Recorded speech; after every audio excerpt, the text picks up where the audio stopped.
할렐루야. 잘 지내셨습니까?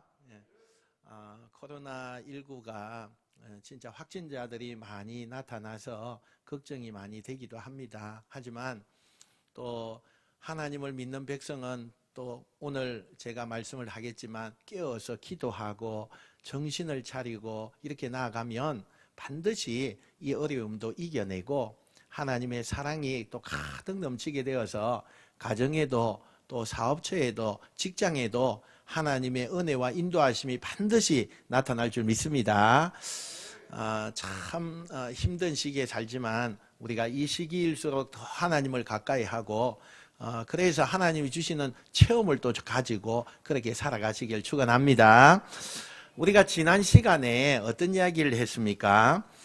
예수님께서 우선 정말로 도처에 많은 전쟁이 일어나게 되고 자연의 재해 또 기상이변 전염병 알 수 없는 이런 병들이 많이 나타나게 될 것이다 이렇게 했어요. 또 중요한 것은 그 혼란한 틈을 타서 그 가짜 구원자들이 내가 구원자요 예수요 이렇게 말하는 그런 이단자들이 많이 나타날 것인데 그것들이 종말의 징조가 될 것이다 이렇게 예수님께서 말씀하셨어요. 자, 오늘 이제 그런 종말이 일어나기 전에 어떤 징조에 대해서 말씀하는 것이 아니라 오늘은 이 징조 이후에 정말로 종말이 일어나는 날, 종말의 그때 어떤 사건들이 일어나는가 이것에 대해서 말씀을 하고 계십니다. 오늘 성경을 요약하면 이런 거죠. 21절 후반절에 이렇게 보니까 우선은 종말의 날에 예루살렘 군대들이 점령을 당할 것이다. 그리고 그곳에 있는 모든 사람들이 죽음을 맞이하게 될 것이다. 예루살렘에 있는 그 사람들이 군대에게 겹겹이 포위를 당하고 그 안에 사람들이 결국에는 죽게 된다. 이건 제자들에게나 유대인들에게는 엄청난 충격인 게 이 세상에 여러 곳에 다 멸망을 해도 예루살렘만큼은 절대로 멸망하지 않는다고 생각하는 게 유대인들이 가지고 있는 생각이에요. 왜냐? 예루살렘에는요 하나님의 성전이 있어요. 하나님의 성전은 절대 무너지지 않는다. 하나님의 성전은 하나님이 임재하는 곳이기 때문에 그곳은 안전한 곳이다. 그러니까 다른 데는 다 타락하고 하나님께서 심판해서 멸망한다 할지라도 하나님의 성전이 있는 예루살렘은 거룩한 도시니까 지켜질 것이다, 보호받을 것이다 이렇게 생각하는 게 유대인들의 생각이었어요. 근데 예수님이 뭐라고요? 마지막 때가 되면, 종말의 때가 되면 그 예루살렘도 군인들이 겹겹이 포위를 해서 그리고 그 성 안에 있는 사람들을 하나도 남김없이 다 죽이게 될 것이다. 옛날에는 여자들 잘 죽이지 않았어요. 전쟁하면 여자가 임신한 아이까지도 다 죽이게 될 것이다. 그러니까 심판이라고 하는 것은 누구도 피할 수가 없다 이 말씀을 예수님께서 하고 계신 거예요. 근데 왜 하필 예루살렘을 예수님께서 예를 들어서 설명하셨느냐? 지금 유대인들이 가장 자기들이 무슨 일이 일어나면 자기들을 피할 수 있는 곳, 또 숨을 수 있는 곳, 지상의 구원을 받을 수 있는 곳이 예루살렘이라고 생각하고 있는 거예요. 소위 지상 낙원을 꿈꾸는 거죠. 그런데 여러분, 성경에 보면 지상 낙원은 없습니다. 이 지상에서 영원한 것은 없어요. 천국은, 영원한 나라는 이 땅에서 만들어지는 것이 아니라 이 땅은 지상 낙원이 될 수 없다. 그렇게 성경은 말하고 있습니다. 왜냐하면 이미 이 땅에는 죄가 많이 들어왔습니다. 거룩한 나라가 아닙니다. 그래서 많이 오염되었기 때문에 거룩한 하나님의 나라가 될 수 없다. 이것을 말씀하는 거예요. 근데 여러분, 신학자들 가운데는 이런저런 이야기를 많이 하기도 합니다. 근데 어떤 한 신학자는요, 이렇게 이야기해요. 이 지상이 하나님께서 옛것은 다 지나가게 하고, 그 다음에 하나님이 이 지상을 이용해서 천국을 만들 것이다. 이렇게 이야기하는 학자도 있습니다. 그래서 그런지 많은 사람들이 지금도 이 땅을 지상 낙원으로 만들려고 꿈을 꾼다는 거죠. 그런데 성경은 단호하게 이 땅에는 절대로 지상 낙원, 하나님이 만드시는 천국이 이 땅에는 이루어지지 않는다, 이렇게 말씀하고 있다는 거예요. 저는 이 말씀을 제자들에게 예루살렘이 자기들이 피할 곳, 무슨 일이 있으면 자기들을 지켜줄 그런 땅으로 예루살렘을 생각했지만, 오늘날 우리에게도 각자가 가지고 있는 예루살렘이 있다는 거예요.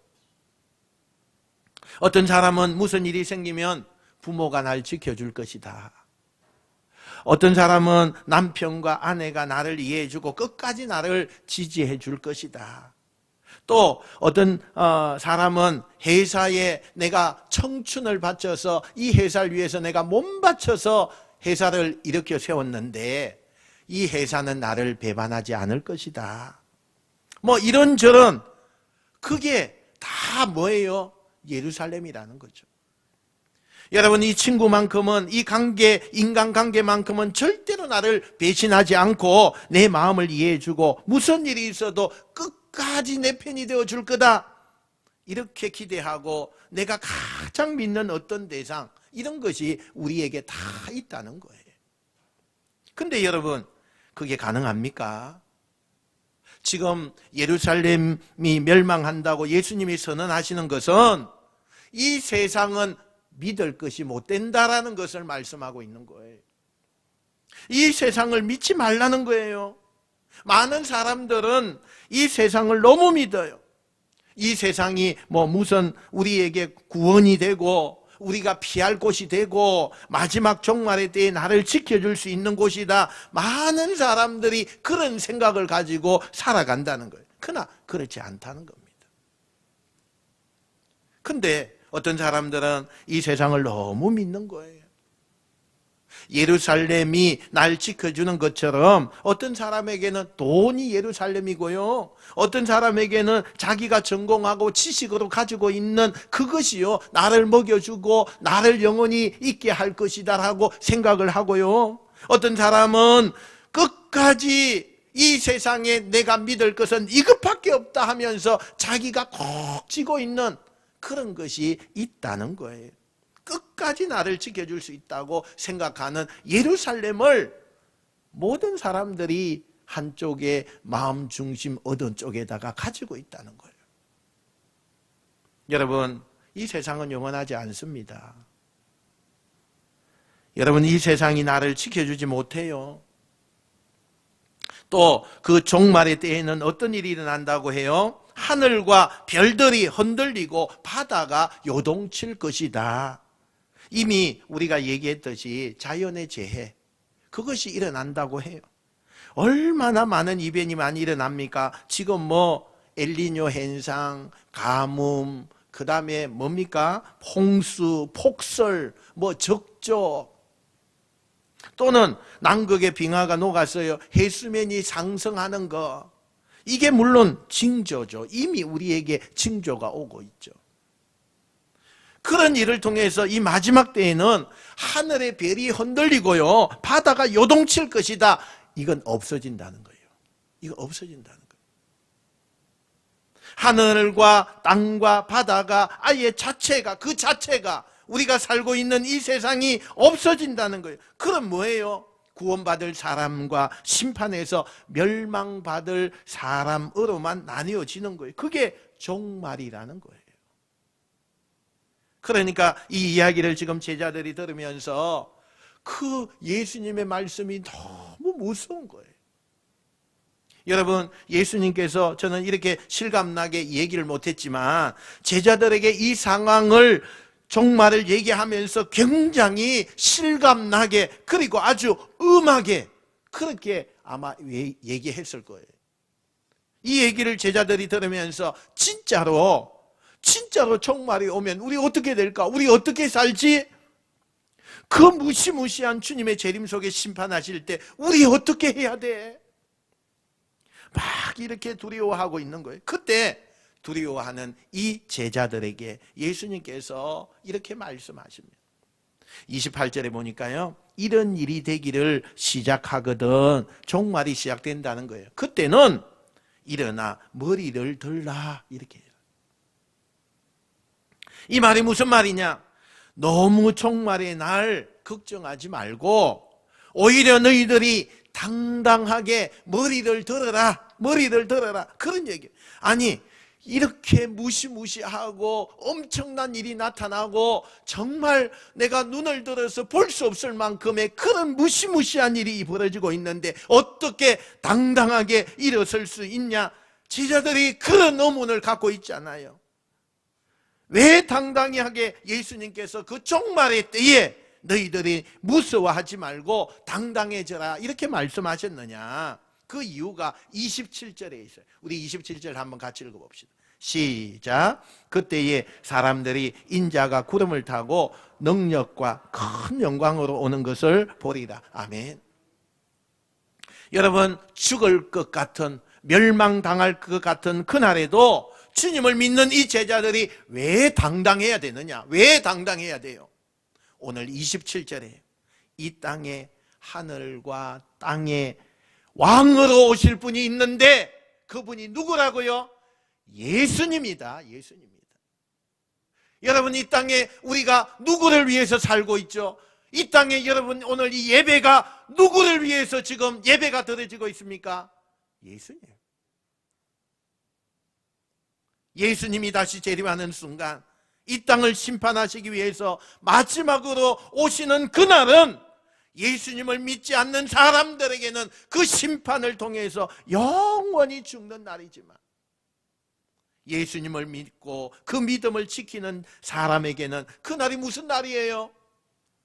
우리의 믿음이 인정받는 날, 구원받는, 이 땅에 그동안 우리가 당했던 실패와 고난과 슬픔과 서울음과 고통으로부터 벗어날 수 있는 진짜 구원받는 축복의 날이라는 거예요. 할렐루야. 그러니 종말이 온다는 건 사실이지만 그 종말을 두려워하고 무서워할 사람들은 누구냐? 예수님을 믿지 않고 믿음 없이 살아갔던, 세상을 의지하고 살아갔던 사람들에게는 그 종말이 무시무시한 심판의 날이 되니까 무서운 거예요. 그러나 믿음을 지키고 끝까지 주님을 의지하면서 살아갔던 이 사람들에게는 그 종말의 순간도 겁낼 수 없다는 거예요. 왜요? 나를 구원하시기 위해서 예수님이 오시는 거죠. 이 죄와 사망으로부터 나를 건지기 위해서, 주님과 승리하기 위해서 오신 날이기 때문에 오히려 우리는 그날 남들처럼 두려워할 필요가 없어요. 절망하는 날이 아니에요. 당당하게 기쁨으로 주님을 맞이하는, 이 산아 이 강아 나를 덮어다오, 이건 믿지 않는 사람들. 우리는 어때요? 그 종말의 날에 주여 어서 오시옵소서, 우리 찬양하잖아요. 주여 어서 오시옵소서. 주님을 맞이하는 날이 되어야 된다는 거예요. 이 말씀을 오늘날 우리의 삶에 이 말씀을 좀 적용하면 전 이렇게 얘기하고 싶어요. 우리가 살다 보면 때때로 우리의 삶에 정말 종말이라고 하는 말이 가슴에 와닿을 정도로, 어울릴 정도로 그런 삶이 우리 앞에 올 때가 있어요.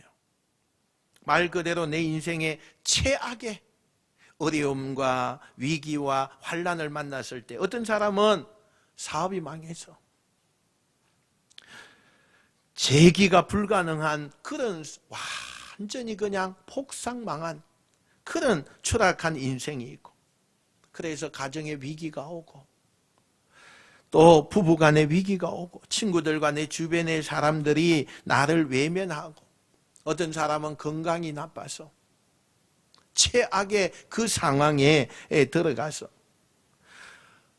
여러 가지 사방의 어려움들이 물밀듯이 내 인생을 향해서 쳐들어올 때에 스스로 내가 생각해요. 이제 내가 끝났구나. 이제 나는 폭삭 망했구나.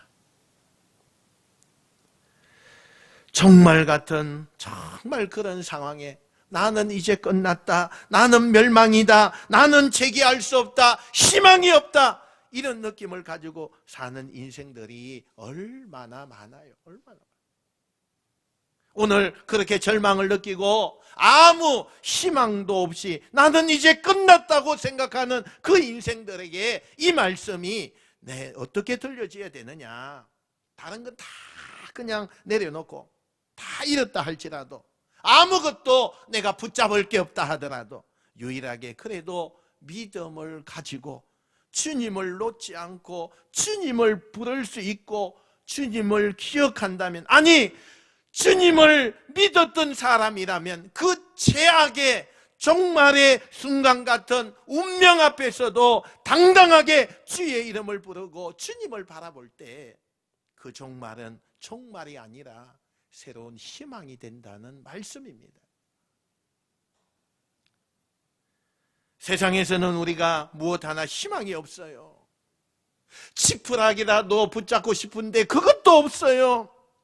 그런 멸망의 순간이지만 오히려 그때 세상 사람들처럼 살지 않고 당당하게 주의 이름으로 왕으로 오실 예수님을 바라보고 그 이름을 부를 때 주님께서 우리에게 이길 힘을 주시고 능력을 주시고 지혜를 주시고 담대함을 주신다는 거예요. 그래서 우리가 만나는 종말과 같은 어려움 앞에 절망하지 말고 주를 바라보라, 이렇게 말씀하고 있는 거예요. 이렇게 당당하게 말씀하신 예수님께서 제자들이 그 종말의 날 믿음을 어떻게 지켜야 하느냐라는 것을 말씀하십니다. 어떻게 우리가 살아가야 되느냐, 그 종말의 날까지 우리가 살아가게 될 때 그 삶의 자세에 대해서 34절 말씀에 이야기를 합니다. 한번 같이 읽어봅시다. 시작. 너희는 스스로 조심하라. 그렇지 않으면 방탕함과 술 취함과 생활의 염려로 마음이 둔하여지고 뜻밖의 그 날이 득과 같이 너희에게 임하리라. 아멘. 조심해야 할 거, 우리가 삶을 살아가면서 해서는 안 되는 일들 예수님께서 말씀하시는데, 먼저 방탕하지 말아라. 술 취하지 말아라. 여러분, 이 술 취함이라고 하는 것은 술에 취하면 의식을 잃게 되죠. 그러면 어떻게 돼요? 그 다음에 오는 게 방탕함 아닙니까? 의식이 없으니까요. 그런데 사람들이 왜 술 취하고 방탕합니까? 여러분, 왜 사람들이 그렇게 술을 많이 마십니까? 세상이 괴로우니까, 불안하니까. 술 취해서 방탕하고 그걸 통해서 내가 이 괴로운 걸 좀 잊어보자는 거죠. 우리가 세상을 바라보면서 괴롭고 또 두려운 이유가 뭐죠? 우리의 시선이 세상을 보고 있는 거예요. 우리의 시선이 하나님을 봐야 되는데 세상만 보고 있는 거예요. 그러니 두려운 거죠. 무서운 거죠. 절망적인 일밖에 없죠. 우리가 결국에는 불안하고 괴로워하고 술 취해서 방탕하고 이렇게 술 취해서 하는 것은 우리의 삶의 시선이 세상에 있다는 것을 말씀하고 있어요.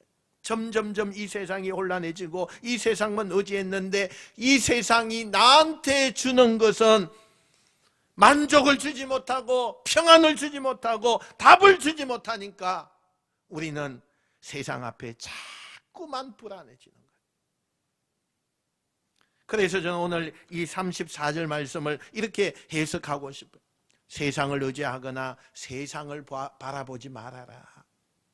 아무리 세상이 멋지고 하려 해도 세상은 우리가 의지할 곳이 없다, 이렇게 좀 말하고 싶어요. 여러분, 세상에서 들려오는 소식을 우리가 그쪽에다가 눈과 우리의 시선을요 고정해 보세요. 우리에게 평안하게 하고 만족하는 그 소식이 들려옵니까? 돈이 있는 사람은 있는 대로요 상심하고 불안해져요. 돈이 없는 사람은 없는 대로 불안해요. 세상 소식은요. 나는 돈도 없는데 집 한 칸도 가진 게 없는데 또 막 이렇게 집값이 뛰어 올라간다고 하니까 나 같은 사람은 언제 집 한번 사보나 걱정이죠. 불안이죠. 많은 건물을 가지고 있고 집을 가지고 있는 사람들에게는 보유세니 뭐 이런 것들이요 세금이 더 올라간다 하고 뭐 세금을 많이 내라 하고 그런 것 때문에 여러분 근심이 되고요.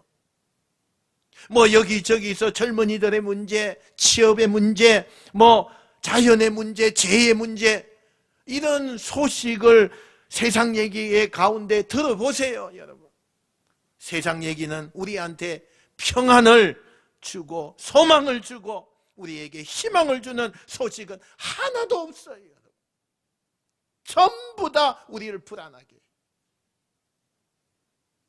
뭐 세상 소식이 우리에게 기쁨을 주고 소망을 주는 소식은 하나도 없다는 거예요. 그런데 우리의 관심이 온통 세상에 있어요. 우리의 그 시선이 다 세상을 향해서 있어요. 세상 속에 들려오는 소리 때문에 불안해서 잠을 자지 못해요.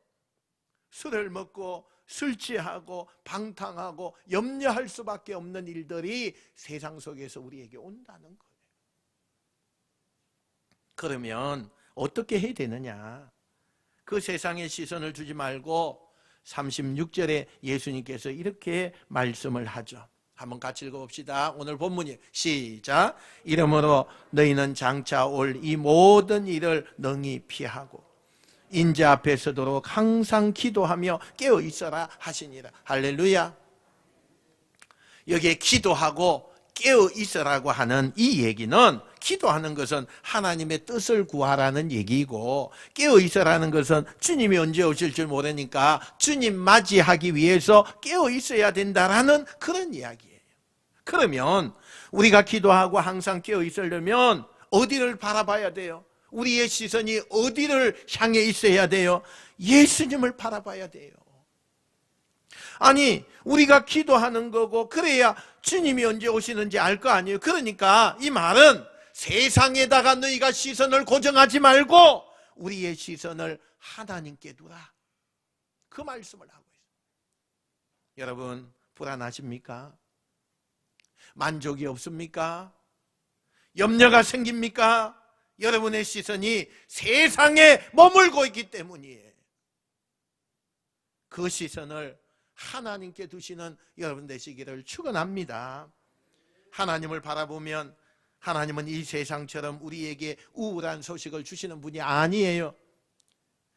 지혜를 주시고 용기를 주시고 용서하는 마음을 주시고 누군가를 사랑할 마음을 주시고 겸손의 마음을 주시는 분이 하나님 아니에요. 그 하나님을 바라볼 때에 얻는 그 생각, 그 지혜, 그 은혜, 그 능력으로 살아야만 우리 가슴 속에 불안이 사라지게 되고 염려와 세상 근심을 떨쳐버리고 당당하게 주님 앞에 살아갈 수 있다는 것을 믿으시길 바랍니다.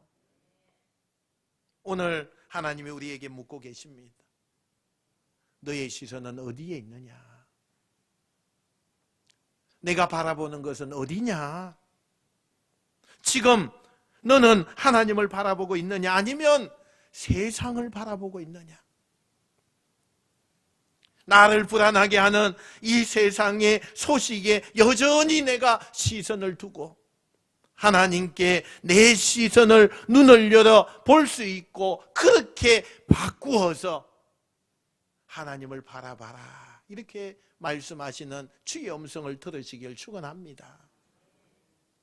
여러분, 당장은 세상을 쫓아가고 쾌락을 쫓아가는 게 여러분 좋아 보여요. 좋아 보여요.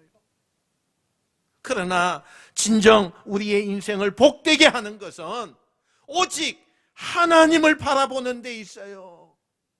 우리의 그 시선을 세상에 두지 말고 여호와 하나님 앞에 두는 것, 그것이 이 마지막 종말 때를 살아가는 우리의 삶의 자세라고 예수님께서 강조하고 계신데, 눈을 들어서 이 세상만 바라보는 우리의 인생이 하나님을 향할 수 있는 시선으로 바뀌어지기를 주의 이름으로 축원드립니다.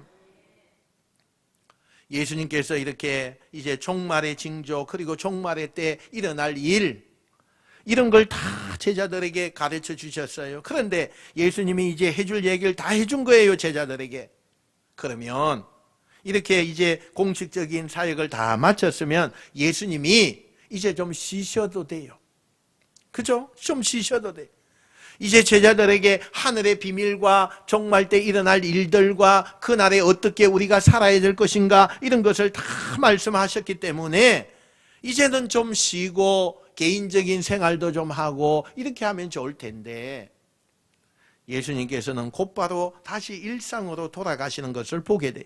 그 일상이 뭐냐? 37절 38절이 한번 읽어봅시다. 시작. 예수께서 낮에는 성전에서 가르치시고 밤에는 나가 감람원이라 하는 산에서 쉬시니 모든 백성이 그 말씀을 들으려고 이른 아침에 성전에 나아가더라. 아멘.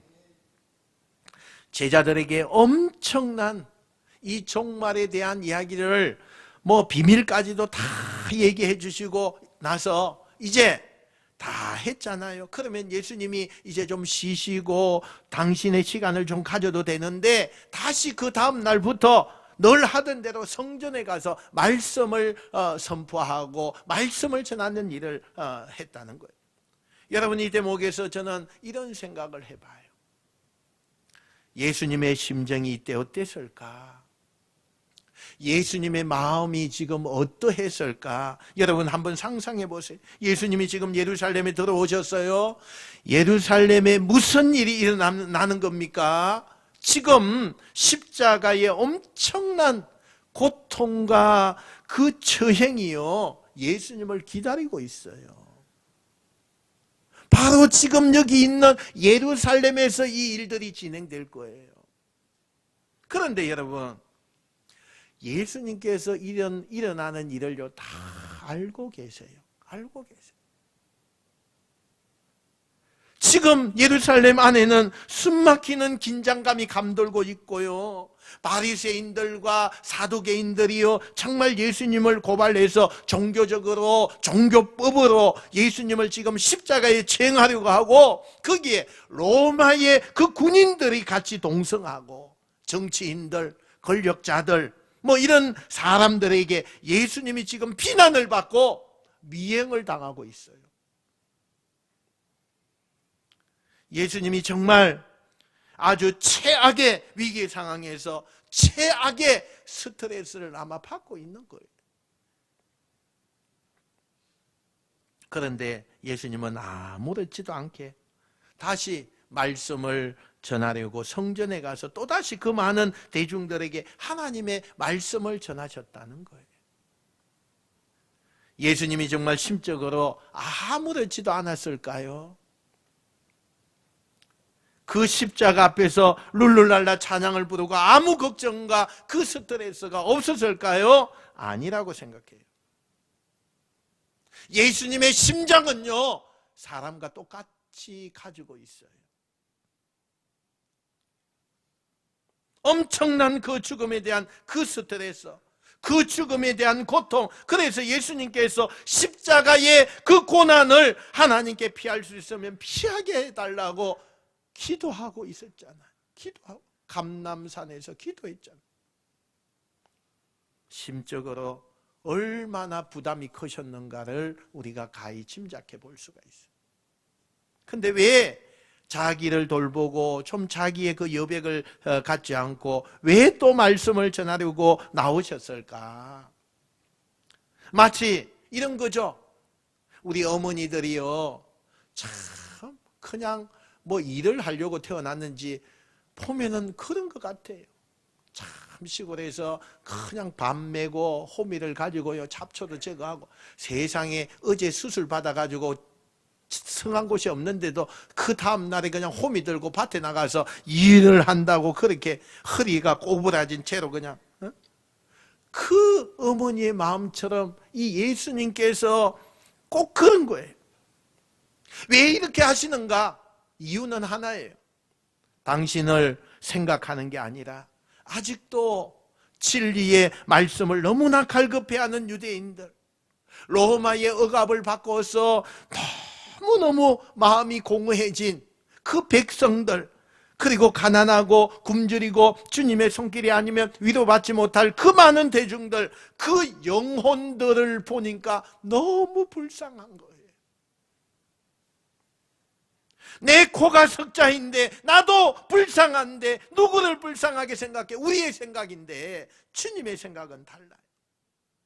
나도 힘들지만 그 사람들 보면, 그 상대를 보면, 그 유대인들 보면 그들의 영혼의 공허함과 그 영혼의 그 공고함이, 그들을 보는 그 마음을 보니까 너무 불쌍하게 그 영혼을 보니 너무너무 안타까워서 그들을 외면할 수 없었다는 거예요. 그래서 예수님은 그 고통의 순간에도 사랑의 복음을 들고 대중들 앞에 나가서 성전에서 하나님의 말씀을 전했다는 거예요. 예수님은 인기, 권력 이런 데 관심 없습니다.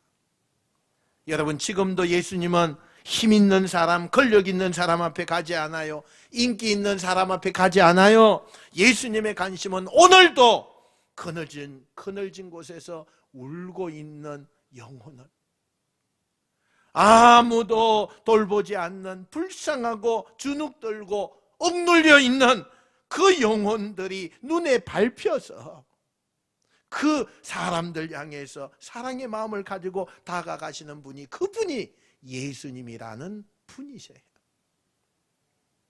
오늘 혹시 여러분의 인생 가운데 나는 지금 이 세상에서 가장 가난한 영혼이고 목마른 영혼이고 낙심한 영혼이라고 생각이 드시는 분이 있습니까? 분명한 것 하나, 사람들은 가난할수록 나를 외면해요. 사람들은 목마를수록 나를 외면합니다. 낙심할수록 나를 외면해요. 그런데 우리 주님은 가난하고 목마르고 외면당하고 낙심한 영혼을 눈에 넣으시는 분이 주님이에요. 눈에 밟히시는 분이 주님이에요. 사람들은 여러분을 기억하지 않을 수 있어요. 우리가 조금만 세상에서 어려우면 친구도 다 떠나갑니다. 여러분, 그렇게 잘 나가다가도요, 여러분 병들어서 누워있으면 한두 번은 찾아오겠지요, 지인들이. 그러나 다 떠납니다. 세상 모든 사람이 다 나를, 내 곁을 떠나도 아무도 없는 나에게 내가 눈에 밟혀서, 내가 눈에 들어와서 나 때문에 오늘도 나를 향해 오시는 분, 그분이 바로 주님이십니다. 사람들로부터 상처받고 버림받고 배신당하고 의지할 곳이 없어서 인간에 대해서 환멸을 느끼고 사람에 대해서 상처를 받고 그런 고통 속에 있는 여러분, 오늘 주님이 여러분에게 오십니다. 그 손을 외면하지 마세요. 그 손을 붙잡으세요. 주님이 내미는 그 손을 잡으셔서 진짜 나의 친구를 만드시는 여러분 되시길 축원합니다. 주저하지 말고 주님 주시는 그 말씀 앞에 여러분 당당하게 서시기를 바랍니다. 여기 우리 남자분들 많지만 체면요 중요하지 않아요. 내가 살아왔던 삶의 자리 때문에 무슨 남들 앞에 이목, 그게 중요한 게 아니에요. 사는 게 더 중요한 겁니다. 범죄했던 사울 왕에게 사무엘이 하나님의 말씀을 전했어요. 그때 사울 왕이 체면 때문에 주저하다가 결국에는 악령이 사로잡히는 그런 일이 있었어요. 반면에 나무 위에 올라간 삭개오에게 예수님께서 부르셨을 때에 삭개오는요 체면을 벗어던지고 예수님께 나왔어요. 그때부터 삭개오의 삶은요 완전히 변화돼요. 새로운 인생이 되었어요. 나이, 체면, 남들의 시선, 이거 중요하지 않아요. 주님의 그 손을 잡는 게 중요한 겁니다. 고민만 하는 인생이 되지 말고 예수님 앞에 나와서 주의 말씀을 붙드는 여러분 되시길 축원합니다. 한번 따라합시다. 믿음의 중심만 지킵시다. 여러분, 믿음의 중심을 지켜야 돼요. 삶이 어렵다고, 요즘 코로나 때문에 너무 힘들다고 믿음 저버리면 안 돼요. 안 돼요. 저는 오늘 말씀은 종말의 때에 이 세상이 다 멸망하는 그 마지막 때에도 뭐만 가지라고요? 믿음의 중심만 있으면, 믿음의 중심만 있으면 그 종말이 남들에게는 두려운 거예요. 남들에게는 심판이에요. 그러나 이 세상 마지막에 믿음의 중심을 가진 사람에게는 그게 온총이에요. 그게 시작이라는 것을 믿으시기 바랍니다. 더 이상 세상에 시선을 두지 말고 하나님께 시선을 두며 가난하고 억울한 나 같은 영혼을 향해 오늘도 여전히 사랑의 복음을 들고 찾아오시는 그 주님의 손길 더 이상 외면하지 마시고 붙드셔서 믿음의 삶으로 이 마지막 때 당당하게 승리하는 하나님이 원하시는 그 한 사람이 저와 여러분 되시기를 주님의 이름으로 축원드립니다. 축원드립니다.